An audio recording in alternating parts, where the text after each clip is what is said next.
여러분 반갑습니다. 역사탐정입니다. 이번 영상에서는 우리 태극기에 그려져 있는 태극의 기원이 어디에 있는가 거기에 대해서 알아보는 시간을 갖도록 하겠습니다.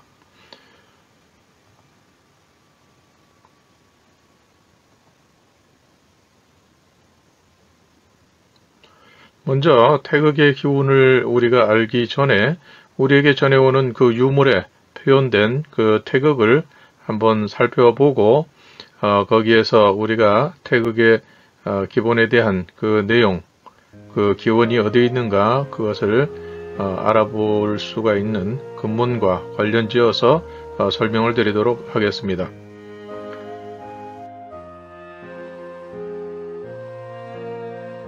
자, 여기에 보시는 것처럼 태극이라고 하는 것은 여기에 이렇게 원이 있고 여기에 두 가지의 형상이 이렇게 겹쳐져서 그려져 있습니다. 그리고 또 여기에 보면 둥근 원 안에 무궁화가 그려져 있고 또 이 무궁화가 아주 섬세하게 잘 표현되어 있음을 알 수가 있습니다. 이것은 우리의 한옥박물관에 이렇게 보존되어 있던 것을 이렇게 인용을 해왔는데요. 여기서 보면 아마 태극에 대해서 가장 잘 그 개념을 이렇게 표현했다 볼 수가 있습니다. 왜냐하면 이 태극과 무궁화는 같은 개념을 다른 사물로 표현을 했기 때문입니다. 앞에서 영상을 통해서 태극기가 바로 가장 잘 표현한 것이 천지화다. 이렇게 하나님을 가리키는 꽃, 하나님을 의미하는 꽃 이런 것을 말씀을 드렸습니다. 그런데 여기에 마침 이렇게 잘 표현되어 있는 망화가 있고 또 여기에 보면 또 이 같은 개념으로 원 안에 이렇게 또 이 고곡 다시 말하면 지신을 이렇게 표현한 것을 알 수가 있습니다. 자, 태극이 무언가 이렇게 해서 중국어 사전을 찾아보니까 고대 철학가들이 가장 원초적인 혼돈의 기운이라 한다. 음양이 사시 변화를 가져오고 이어서 각종 자연현상이 나타나 우주 만물의 근원이 되었다. 송대의 이학가들은 이것을 태극, 즉 이로 인식했다. 즉 이렇게 최초의 근원이 있으면 거기에서 변화를 가져오는 어떤 힘, 이런 근본적인 힘을 태극으로 이렇게 이해를 하고 있었던 것입니다. 여기서도 보면 앞에서 두 가지의 소위 말하는 기운이 이렇게 섞여 있는 이러한 형상으로 태극을 표현하고 있습니다. 물론 여기에는 전부 다 이렇게 알을 나타내는 그러한 이 해를 나타내는 이 문양들이 이렇게 주위를 둘러싸고 있습니다. 즉 이것은 전부 해를 토템으로 하는 그 민족과 관련된 것이다. 이것을 알려주는 것입니다. 여기서 보면 원 안에 또 두 개의 원이 있습니다. 우리가 이러한 태극은 보기가 상당히 어려운 것인데 그러나 이것이 태극이 아닐까요? 이것은 당시에 태극을 아주 잘 이해를 했던 누군가에 의해서 만들어졌다는 것을 알 수가 있는데 왜냐하면 이미 삼신에 대해서 설명을 드린 것처럼 삼신은 세 가지의 특징을 가지고 있습니다. 이 삼신이 공유하고 있는 세 가지의 개념은 첫째는 직선으로 된 시칭을 가지고 있다. 그것은 전부 발음이 신으로 이렇게 읽게 됩니다. 그 다음에 두 번째는 그 삼신이 햇님을 토템으로 하는 그러한 공유를 하고 있다. 원 안에 가장 큰 원은 시조 할아버지가 되는 신농 불임금님이 되겠습니다. 그 다음에 그 따님과 아드님이 또 따라서 이렇게 그분의 자손이기 때문에 거기에서 이렇게 또 형태를 변화시킨 그러한 신자를 가지고 있으면서 역시 해를 자신들의 토템으로 하고 있는 것입니다. 세 번째는 그 다음에 이 해가 하늘에 떠 있는 해지만 지상에서 이 해의 성격을 보여주는 것은 바로 불이었습니다. 뜨거움의 원천이고 빛의 원천이 되기 때문에 그래서 이 지상에서는 불로서 표현을 하게 된 것입니다. 그래서 백호통이나 이런 데서 보면 염제는 태양이다. 태양은 곧 불이다. 불은 태양이다 해서 다 동일한 그러한 개념으로 이렇게 인식을 해왔던 것입니다. 그렇기 때문에 여기에서 아까 이렇게 곡선으로 나타내는 그런 태극이 아닐지라도 이것은 삼신 중에서 천신과 지신을 나타낸 그분들이 공유하고 있는 토템 그 해를 두 가지를 이렇게 표현을 했기 때문에 이것도 역시 정확한 태극을 표현한 것이다. 이렇게 설명드릴 수가 있습니다. 이거는 해남대용사 태극문이 있는 종을 탁본한 것인데요. 여기서 보면 여기서도 마찬가지로 이렇게 이 고곡을 이렇게 두 개를 해놓고 두 가지가 이렇게 겹쳐서 맞물려서 돌아가게 이렇게 해놓고 그 다음에 거기에 동그란 눈동자같이 동그란 원을 그려 놓았습니다. 여기도 또 마찬가지고요. 자, 그렇다면 이것은 이 고곡으로 우리가 인식하고 있는 소위 말하는 이게 이미 삼신에서 말씀드린 것처럼 이것은 누에를 표현한 것인데 여기에 눈동자같이 되어 있는 이것은 이 고곡에 자신이 토템이 이 해다 하는 것을 여기에 표현을 하고 있는 것입니다. 그것은 예전에 광개토대왕 그 호우에 있는 그 글자 정자 중에서 그 안에 점이 찍힌 것과 찍히지 않은 것은 바로 이 자신들의 토템을 표현한 것과 하지 않은 것 그런 차이뿐이지 개념은 같다고 이렇게 설명드린 바가 있습니다. 여기서도 마찬가지로 같이 이렇게 맞물려 돌아가지만 보다 정확히 하기 위해서 이렇게 해를 토템으로 하는 햇님의 자손이다 하는 것을 여기에 표현을 해놓고 있습니다. 자, 보시는 수막새 기와는 명동촌에서 수집한 것으로 되어 있습니다. 그래서 이 명동촌이라고 하는 것은 만주에 있는 독립운동가들의 그 마을이 되겠는데요. 그래서 이곳에서는 민족주의적인 그러한 경향이 상당히 짙었습니다. 그렇기 때문에 여기에 있는 그 수막새 기와뿐 아니라 그 관련되는 일상생활 속에서의 그 유물들도 상당히 전통적인 그런 성향을 보이고 있는 것으로 알려지고 있습니다. 자, 여기서 이 수막새 기와를 한번 보시게 되면 여기 이 고곡으로 볼 수 있는 이런 태극, 이 문양 이렇게 세 가지가 이렇게 맞물려서 운행하고 있는 그런 형상을 보실 수가 있습니다. 그런데 여기서 이제 특별히 눈에 띄는 것은 바로 이것처럼 이렇게 그 머리 부분이 원형으로 이렇게 되어 있고 뒤에는 꼬리가 따라오는 것으로 이렇게 모양을 만들었습니다. 또 다른 부분도 역시 마찬가지고요. 그래서 이것은 뭐냐 하면 고곡이기는 하지만 여기에 동그란 것은 이 전체적인 태극의 기본이 바로 토템인 해를 우선으로 앞세웠다. 이렇게 볼 수가 있는 것입니다. 즉 자신들의 정체성을 확고하게 보여주는 그러한 그 도안이 된다고 볼 수 있습니다.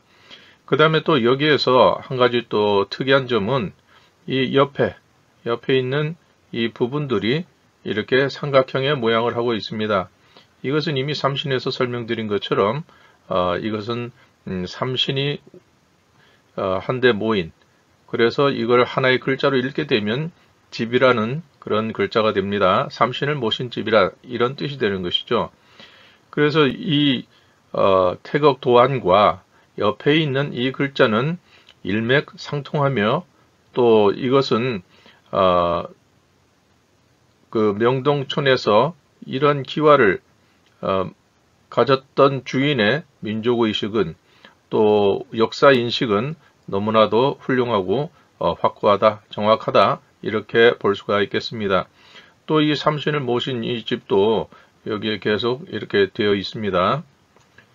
그래서 이것은 한자의 기원이 되는 초기 상형문자, 즉 고조선 시대에 사용되기 시작했던 그런 초기 상형문자가 여기에 이렇게 잘 표현되어 있다, 이렇게 말씀드릴 수 있겠습니다. 자, 이건 역시 명동촌 수막새 기와인데요. 이것은 여기서 보시면 원형, 이것은 역시 해나 알 이렇게 볼 수가 있겠죠. 그 다음에 거기에 열 십자가 있습니다. 이것은 삼신에서도 말씀드린 것처럼 이 세워진 이 직선은 천신이라고 하는 신이라는 글자가 되겠고, 이 옆으로 뉘인 것은 숫자로는 1이지만 이것이 C층으로 하게 되면 이것 자체가 신이 되는 것입니다. 그러나 이것은 지신이 되는 것이죠.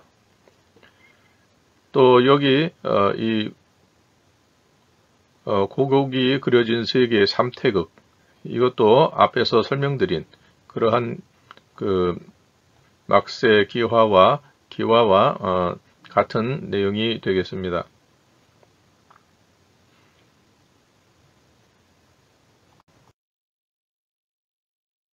이거는 후대 민속품인데요.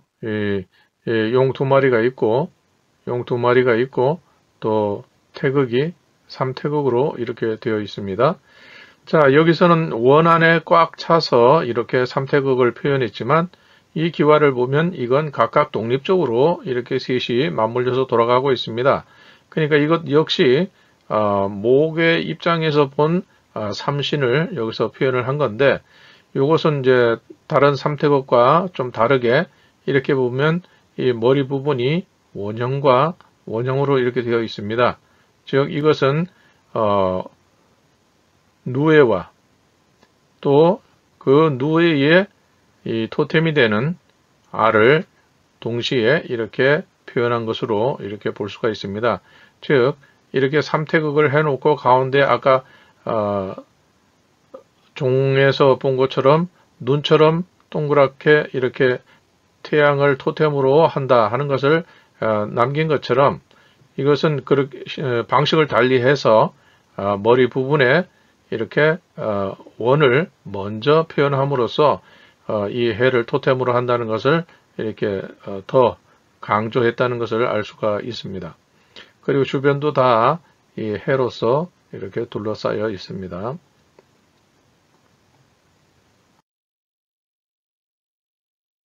이것은 갓잽이라고 해서 갓을 이렇게 보호하는 것인데, 언젠가 상투와 갓에 관한 내용도 한번 영상으로 말씀드릴 생각이 있는데요. 그만큼 이렇게 갓이라고 하는 것은 사실은 움직이는 종묘요, 움직이는 사당이라고 볼 수가 있습니다. 그러나 이 갓을 상당히 소중하게 이렇게 보관했다 하는 것을 우리가 알 수가 있습니다. 자, 그러면 태극의 구조에 대해서 가장 설명하기가 좋은 앞에 처음 보았던 그 망화에 대해서 설명드리도록 하겠습니다. 먼저 이게 제일 한 가운데 크게 표현된 것이 무궁화인데, 이 무궁화는 곧 태양을 상징한다, 이런 뜻이 되겠습니다. 자, 이것은 초기 상형 문자에서 날 일자로 이렇게 볼 수가 있는 것입니다. 날 일자로 이렇게 볼 수가 있고요. 해라는 뜻이고 순우리말로는 알이라고 합니다. 그래서 이 시조 할아버지가 최초로 알을 토템으로 했기 때문에 우리는 이분과 함께 한 민족이 존재하는 한 끝없이 동행한다는 뜻으로 아리랑이라는 그런 단어가 나왔고, 노래까지 표현되었습니다.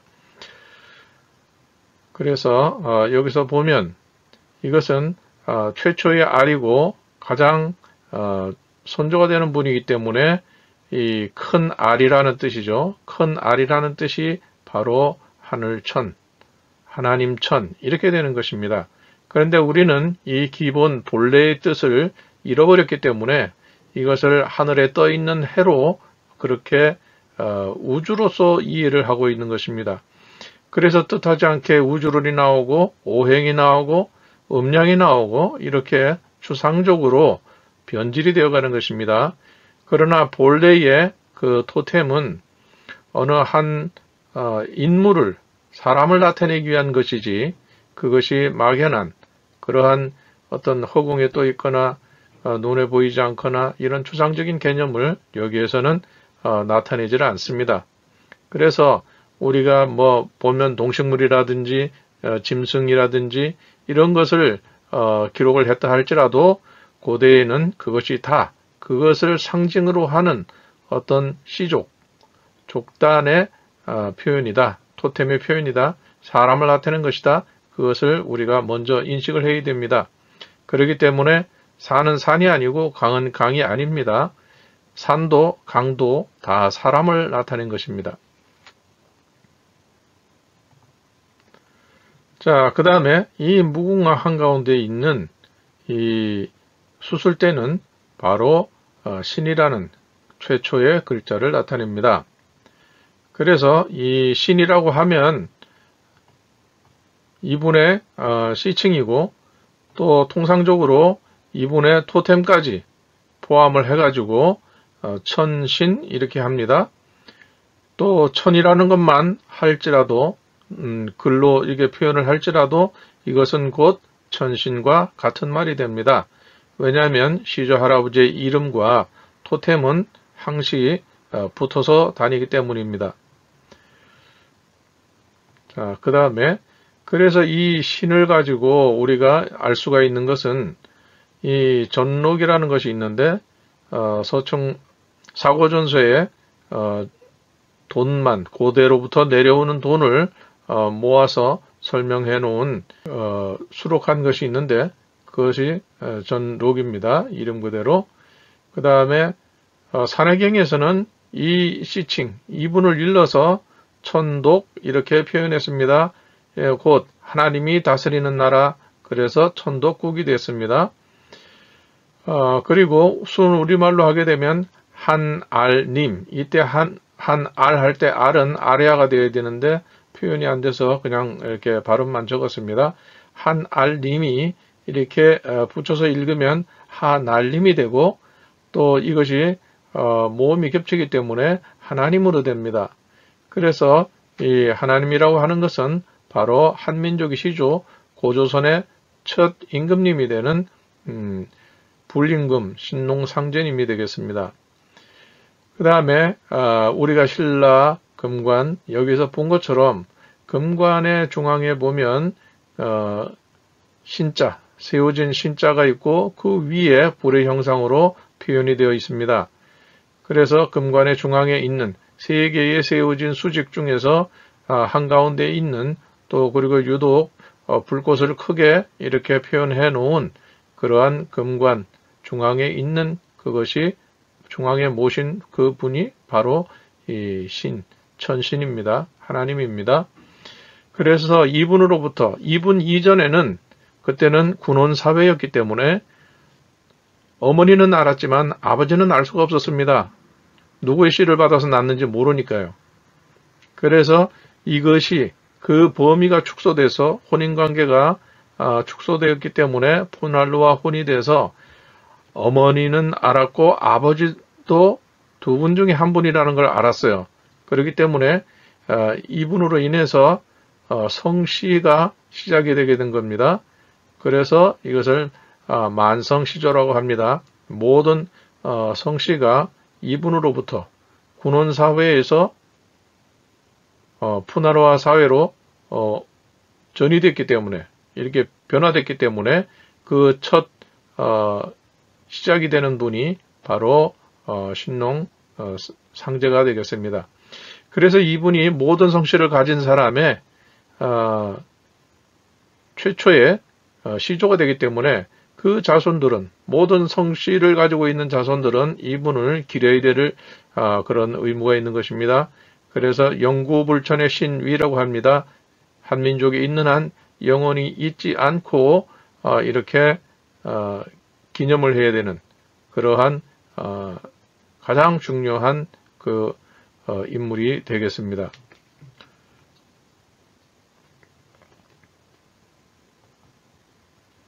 그 다음에 여기서는 이제 기와기 때문에 표현이 되지 않지만 이전 영상에서 설명드렸을 때에는 이 수술대 주변에 이렇게 붉은 색깔로 이렇게 물들어 있는 것을 알 수가 있습니다.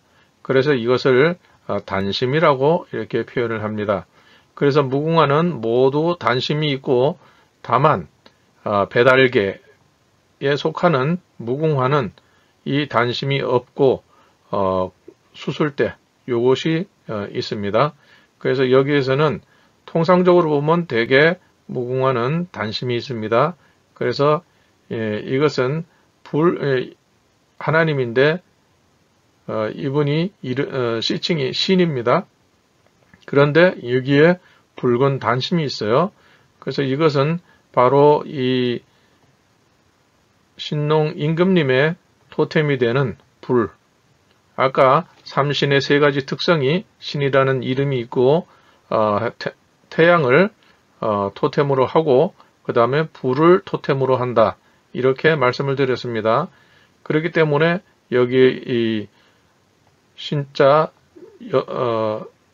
신자를 둥글게 둘러싸고 이렇게 붉은 색깔이 있는 꽃잎, 이것을 단심이라고 하고 이것은 곧 불임금님의 그 불꽃을 상징하는 것으로 볼 수가 있었던 것입니다.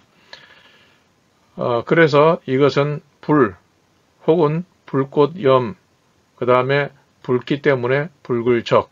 그래서 문헌에서는 화재, 그러니까 불임금, 또 염재 역시 불임금, 적재. 적재는 이 색깔을 보고 한 것이니까요.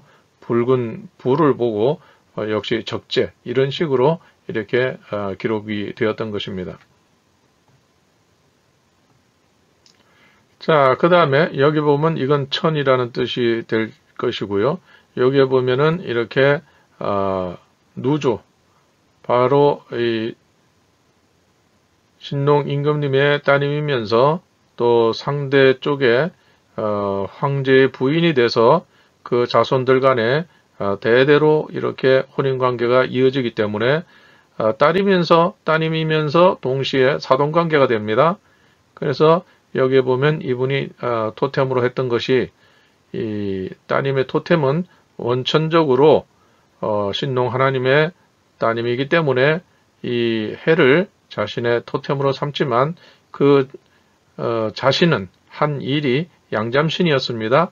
그래서 여기에 보면 이렇게 누에를 상징으로 하는 그것을 자신의 상징으로 나타내게 되고, 그 후에 그 황제와 누조 사이에서 태어난 그 자손들은 바로 누에를 자신들의 토템으로 삼게 되었습니다. 즉 자신들은 양잠신의 자손이다 하는 그런 뜻이 되는 것입니다. 그래서 보면은 이분은 양잠신이 되는 이분은 이렇게 누운 신자를 이렇게 하게 되고, 오늘날은 우리가 이것을 숫자 1로서 이렇게 읽지만 이 허신은 이것을 따지자, 땅지자, 땅이다 이렇게 설명을 합니다. 그래서 우리말에 흔히 남자는 하늘이고 여자는 땅이다 하는 말이 바로 하늘은 천신, 하나님이 되는 것이고 여자는 땅이다 하는 것은 바로 사돈관계로 변화가 되는 바로 양잠신, 이 누조를 가리키는 것입니다.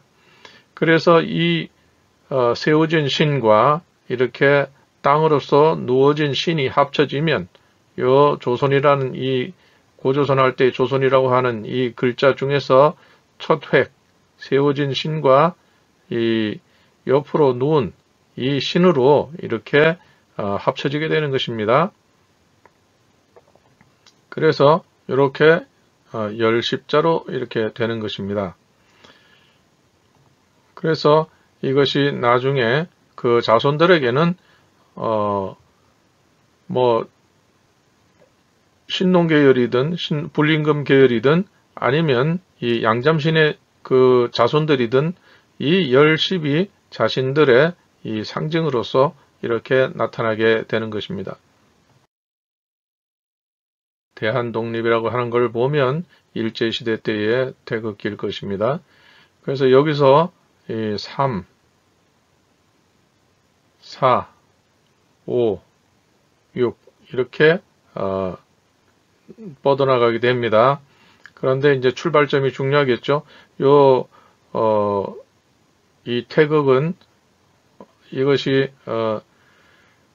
양잠신을 나타내고 바깥의 원은 천신을 나타낸다는 것을 이미 앞에서 설명드렸습니다.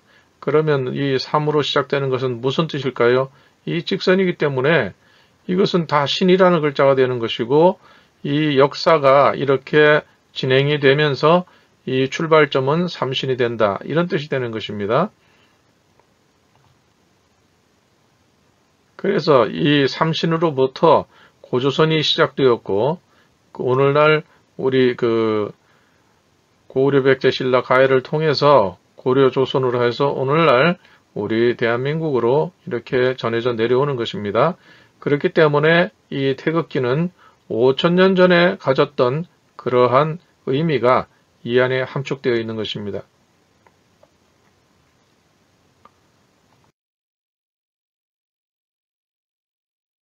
자, 이것을 통해서 다음과 같이 정리하고 결론을 내릴 수가 있습니다. 자, 먼저 그렇다면 중국의 개념은 무엇인가? 태극의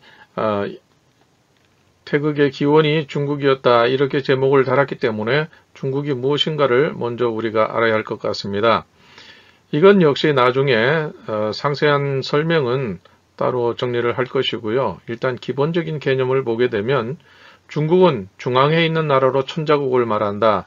중앙에 있다는 것은 무슨 뜻일까요? 곧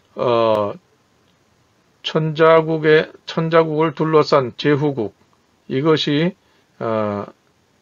호신으로서 이 천자국을 보호하는 역할을 맡는 것입니다. 그렇기 때문에 중앙에 있다고 하는 것은 주변에 천자국이 있고 그 한가운데에 이 천자국이 있기 때문에 중앙에 있는 나라다. 이렇게 그 설명을 했던 것입니다. 그래서 이때에는 이 제후국이 있고 할 때에는 이것은 다 어떤 그 시족 관계가 있어가지고 서로 간에 이렇게 존중하고 이랬는데 이것이 이제 그 주나라가 동천을 하게 되면서부터 주나라가 이 주변의 제후국들을 통솔하지 못하고 결국은 힘을 잃었기 때문에 이렇게 서로 제후국들끼리 서로 자기 힘을 키우고 이 어떤 시족을 존중하기보다 자기 힘을 키우는데 전부 주력을 했기 때문에 상당히 만인에 의한 만인의 투쟁이 있는 그런 그 상황이 되었습니다.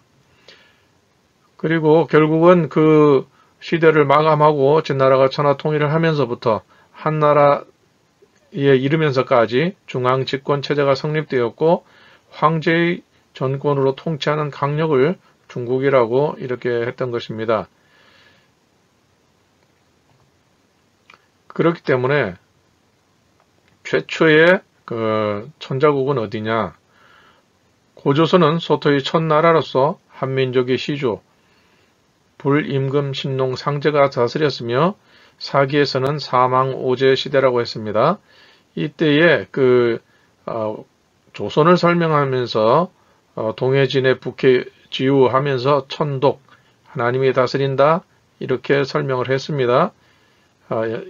거기를 이 천독이라는 개념을 좀 더 다른 말로 분명히 하기 위해서 천축이라고 이렇게 했는데 생각지도 않게 그것을 인도라고 이렇게 하는 바람에 거기서 개념이 점점 안드로메다로 날아가서 천축하니까 인도다 해서 심지어 부처가 한민족의 인물이다. 이런 식의 주장까지 나오는 것입니다. 할 말이 없습니다.